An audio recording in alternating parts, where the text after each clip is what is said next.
안녕, 민규쌤입니다. 자, 주지 2번 이제 내용 정리하도록 하겠습니다. 삼국의 성립과 발전이고요. 바로 뒤에 이제 주지 3번 삼국시대 문화 그리고 남북국시대도 다룰 텐데 주지 2번과 주지 3번을 합쳐서 한 개 혹은 두 개 정도가 나올 수 있습니다.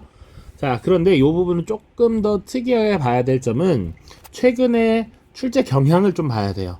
삼국시대가 어떻게 나오느냐, 이렇게 세 가지 정도로 보면 좋을 것 같습니다.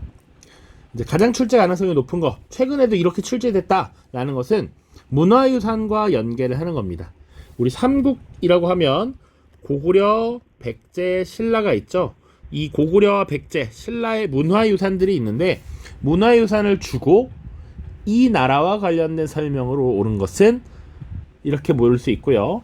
한 나라와 관련된 자료를 주고 이 나라의 문화유산을 골라라, 이렇게 출제가 되기도 했습니다. 이거는 성취 기준이라는 것 때문에 아마 그렇게 출제했을 것으로 예상이 돼요. 그러니까 문화유산 밑에 정리, 기출된 거나 그동안에 언급됐던 중요한 네임드들을 정리해놨으니까 그것만 좀 보면 될 것 같습니다. 혹은 두 번째로는 이제 삼국시대가 되게 오랜 기간 700여 년 동안 있었던 시기이고 세 개의 나라가 같이 있던 시기인데 하나의 나라만 단독으로 내는 게 사실은 은근 쉽지 않아요. 그래서 국가와 국가 간 관련이 된 사건, 고구려와 백제가 함께 연루된 사건, 혹은 백제와 신라가 함께 연루된 사건들을 줄 수 있습니다. 그래야 좀 더 다양한 걸 물어볼 수 있는 문제가 되기 때문이죠. 그래서 그런 것들이 뭔지도 체크를 또 해줄 겁니다. 그리고 세 번째는 혹시나 한 국가 내에 자료를 두 개 주고 그 사이에 들어갈 사건으로 오는 것은, 혹은 꼭 그것이 아니더라도 어떤 원인이 있으면 그에 따른 결과가 있겠죠. 그런 역사적 인과를 잘 파악하고 있는가, 이런 것들을 물어볼 수 있습니다. 그래서 일단은 여기 표에 되게 뭔가 많이 있는 것 같아 보이지만 실제로 나올 수 있는 것은 단순합니다. 자, 이 부분을 그러면 어떻게 다 외울 것이냐? 다 외우지 않아도 좋습니다만 어떤 식으로 볼 거냐면, 어떤 왕이 무엇을 했다라는 게 사실 기본이야. 그렇게까지 다 보면 가장 베스트고요. 정 안 되면 각각의 요소들이 있어. 진대법을 실시하였다, 혹은 낭랑을 축출하였다, 아니면 백제 한성을 함락하였다. 이게 고구려와 관련된 내용이구나 정도는 기본으로 알고 있어야 합니다. 알겠죠? 그리고 혹시 두 개의 나라가 연루된 것들은 좀 더 언급을 하겠습니다. 자, 지금 그래서 고구려부터 살펴볼 텐데요. 기본적으로 국가의 발전이라는 걸 볼 때 교과서에서 어떤 걸 주로 다루냐면 국가의 기틀을 마련했는가라는 겁니다. 국가를 운영하는 법체계, 율령이라고 하는 것, 그런 거 보고요. 그리고 최대 영토를 확보했던 시기, 그 나라가 군사력이 강해서 영토를 가장 많이 가졌던 시기, 그리고 혹은 여러 부족 세력들을 통합하면서 하나의 나라, 하나의 사상을 만들기 위해 불교를 수용한 것, 이런 것들이 중요하게 여겨집니다. 특히나 이 불교 같은 경우 문화유산과도 관련이 있으니까 좀 더 자세히 봐야겠죠. 그래서 고구려부터 보겠습니다. 자, 고구려 보시면 기틀을 마련했던 왕, 고국천왕이라고 있습니다. 진대법을 실시하였다라고 선지가 언급될 수 있어요. 고국천왕까지 몰라도 돼. 진대법을 실시하였다. 고구려에만 있었던 특이한 거니까 진대법 실시, 그럼 고구려구나. 자, 조금 더 시간이 지나서 4세기에 중국의 한 현이었던 군이었던 낭랑군을 축출하였다, 이런 거 있고요. 사실 이 중간에 중국의 침략을 받아서 고구려가 대위기를 겪습니다. 선생님 실수했네요. 중국의 침입은 3세기 있었고 여기는 백제의 침입이 있었습니다. 여기 있던 백제 근초고왕의 침입이 있었어요. 그 위기를 극복하기 위해서 다시 한번 개혁을 시도했던 왕이 있어요. 좀 중요합니다. 소수리망입니다. 자, 이 소수리망은 기본적으로 국가적 혼란을 수습하고 국가 내 이 백성들을 통합하기 위해서 불교도 수용했고요. 국왕에게 충성하는 신하를 기르기 위해서 유교교회관이었던 태학 설립했고요. 율령도 반포했습니다.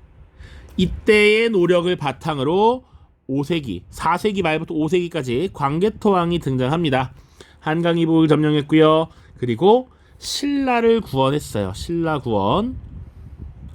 당시 신라가 내물왕이라는 인물이 있었는데 왜와 가야의 연합군의 공격을 받았단 말이지.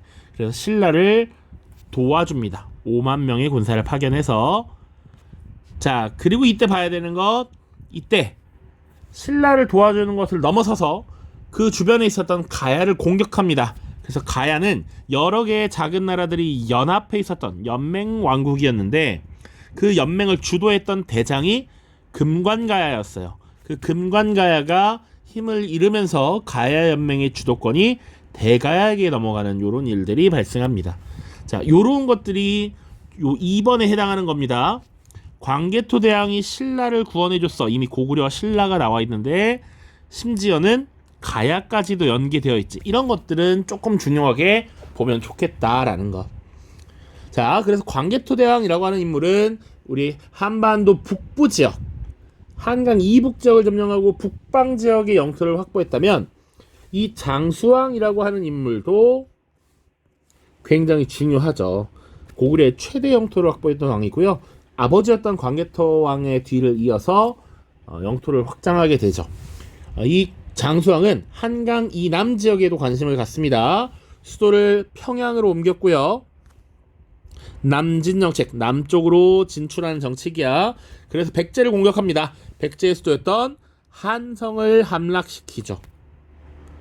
자, 그래서 백제는 결국 장수왕의 공격을 받아서 왕이었던 계로왕이 죽고요. 그리고 수도를 빼앗겼기 때문에 웅진이라고 하는 곳으로 수도를 옮기게 됩니다. 그 정도 기억해야 되고요. 그리고 장수왕은 충주 지역을 확보해. 한강 이남 지역이거든. 충청도의 충주를 확보하고 비서관 하나 쌓았습니다. 충주 고구려비라는 게 있다. 자, 그 다음 시간이 좀 지나서 고구려가 사실상 리즈 시절이었어. 그러다 이제 리즈를 찍으면 이제 내려오겠죠. 자, 7세기가 되면 중국의 침략을 받습니다. 자, 수나라의 침입을 막았던 게 살수대첩, 당나라의 침략을 막았던 게 안시성 전투가 있고요. 물론 이땐 잘 막아냈습니다. 자, 그 이후에 연개소문이라는 인물이 집권했다 정도 보면 되고요. 하나, 자, 멸망 7세기 합니다. 자, 668년이고요. 자, 나당 신라와 당나라의 연합군이 공격을 함으로써 결국 668년에 무너졌다 까지 보시면 되겠습니다. 고구려입니다. 자, 그 다음 백제 보죠. 백제. 자, 3세기경 고이왕 때 공복을 제정하고 국가의 기틀을 마련했다라고 보통 보고요. 근초고왕 잘 봐야겠지. 가장 강력했고 영토를 넓혔던 왕입니다. 자, 마한이라고 하는 세력을 백제에 흡수를 시켰고요. 그리고 평양을 공격함으로써 고구려의 왕, 고국 원왕을 전사시킵니다. 자, 요 중간에 여기가 근초고왕의 침입이 있었던 겁니다. 자, 그렇게 사실상 전성기를 맞이하고 고구려도 압박했던 이 백제가 한번 휘청하게 되죠. 바로 장수왕의 공격을 받아서입니다. 그래서 계로왕은 장수왕의 공격을 전사하고 계로왕이 죽고 나서 그 동생이었던 문주왕이 한성에서 웅진으로 수도를 급하게 옮겼다라는 것 봐주시면 되겠습니다. 자, 지금 백제가 위기죠. 이 백제를 다시 일으키기 위한 노력이 벌어져요. 그 노력을 교과서에서 뭐라고 표현하냐면 다시 한번 일으키려는 중흥 노력이라고 표현합니다. 두 명의 왕을 사례로 들고 있어요. 첫 번째는 무령왕입니다. 무령왕. 자, 무령왕은요, 지방에 대한 통제력을 강화하기 위해서 특색정구역이었던 22담로를 설치하고 22담로에 왕족을 파견합니다. 직접 통제하겠다라는 거야. 요것은 백제만 등장하는 특수한 내용이죠. 22담로의 왕족을 파견하였다. 자, 그리고 무령왕은 사실은 문화유산, 그 스스로의 무덤이 되게 특이합니다. 벽돌 무덤이라는 형태의 특이한 무덤이 이때 나타났고요. 이것은 중국과의 교류를 보여주는 문화유산이다. 이것까지 묻지는 않을 것 같습니다. 무령왕릉 하면 백제 문화유산이다 라는 거 알아야지. 백제 문화유산이다. 자, 그리고 무령왕이 죽고 나서 성왕이라고 하는 인물이 등장합니다. 성왕은 다시 한번 백제를 일으키기 위해서 기존의 좁은 도시였던 웅진을 버리고 삽이라고 하는 넓은 도시로 수도를 옮기고요. 나라 이름을 이제 백제가 아니라 남부여라고 고칩니다. 뿐만 아니라 신라와 힘을 합쳐서 한강역을 확보해요. 물론 이후에 신라의 뒤통수를 맞아서 상실합니다. 이때 신라의 왕이 진흥왕이라는 왕이에요. 요까지만 봐두시고, 그리고 성왕 시기에 아마 만들어졌을 것으로 추정되는 문화유산, 기출이 여러 번 됐던 백제 금동 대향로입니다. 지금 별표나 체크 포인트가 조금 난잡한데요. 중요한 키워드들 그냥 체크했다라고 보시면 돼요. 자, 성왕 때 이렇게 보시면 되고요. 백제도 사실은 7세기 멸망을 하게 되겠죠. 고구려보다 먼저 멸망합니다. 660년에 나당연합군의 공격을 받아서 무너졌다까지 보시면 돼요. 이렇게 보시면 되고, 하나만 더. 이 성왕과 관련해서는 이 한강 확보 부분이 사료가 나왔었습니다. 신라의 진흥왕과 힘을 합쳐서 한강을 확보했으나 이후 신라의 뒤통수를 맞아서 빼앗겼다. 그때 왕이 관산성이라고 하는 곳에서 전사합니다. 이건 뭔 얘기냐? 신라가 뒤통수를 쳐서 한강역을 뺏겨버렸네. 너무 기분 나빠. 이거 못 참지. 그래서 백제 성왕이 군사를 이끌고 관산성이라는 데를 가서 신라와 이제 전투를 벌이기 위해 준비합니다. 그런데 이때 관산성 전투에서 성왕이 전사를 하게 됐어요. 이렇게 이 스토리가 사료로 출제된 적이 있습니다. 자, 라스트 신라입니다. 자, 내무랑 때 마립간이라고 하는 칭호를 썼다. 그러니까 당장 왕이라고 한 게 아니라 왕이라는 호칭을 쓰기 이전에 대군장이라고 하는 마립간의 칭호를 썼다. 그리고 혹시 이거 가능성이 적지만 광개토 왕이 도움을 줬습니다. 이 얘기는 했어요. 그래서 이 직후에 고구려로부터 내정 간섭을 받았습니다. 고구려의 간섭. 자, 그렇게 신라는 사실 미약한 상태에서 계속 성장합니다. 그러다가 6세기에 나름 성장한 국력을 보여주기 시작하고요. 3명의 왕이 등장합니다. 각각 기억을 해두는 게 좋습니다. 지증왕, 버풍왕, 진흥왕입니다. 자, 이 지증왕은요, 이제 드디어 나라 이름을 신라라고 사용하고요. 마립간에서 더 넘어서는 왕이라고 하는 호칭을 사용하게 됩니다. 그리고 오늘날 울릉도와 독도인 우산국을 정복했다. 이런 내용들이 있고요. 버풍왕은 기존에 이제 불교를 공인하는 이런 모습들, 그리고 율령을 반포했고요. 금관가야를 병합합니다. 버풍왕. 자, 그리고 가장 최대 영토를 확보했던 인물이 진흥왕입니다. 진흥왕이 그나마 제일 가능성이 높다. 화랑도라고 하는 특수한 조직이 있었어요. 이것을 국가적 조직으로 개편함으로써 국력을 신장시키는 데 일조했다. 그리고 아까 한강을 확보했다라고 얘기했습니다. 백제와 함께, 백제 누구? 성왕과 함께. 그리고 서로 한강을 나눠 갖기로 했는데 진흥왕이 백제를 공격해서 한강을 독차지합니다. 그거까지 봐야 돼. 그리고 나서 영토를 확장한 뒤 순수비라고 하는 것을 건립해. 나 왔다감, 여기 신라 땅임, 나 왕 진흥왕 여기 왔다감, 이런 식으로 기록을 해놓은 겁니다.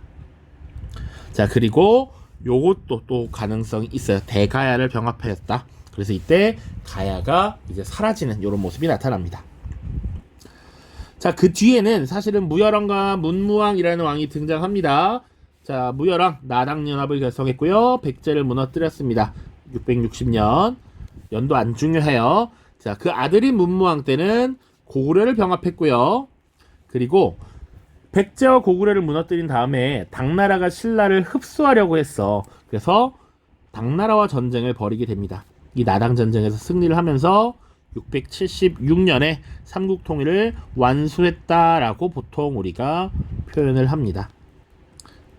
여기서 나오는 연도는 이제 하나도 안 중요합니다. 절대평가되면서 묻지 않아요. 자, 선지만 잠깐 보면 어떤 것들이 출제되었나를 볼 수 있는 것이죠. 국내선, 고구려와 관련된 선지, 백제와 관련된 선지, 신라와 관련된 선지 있어. 정답 선지 일단 보면 충주 고구려비가 건립되었어. 문화유산이죠. 웅진에서 사비로 천도하였다. 요게 하나 특수한 거야.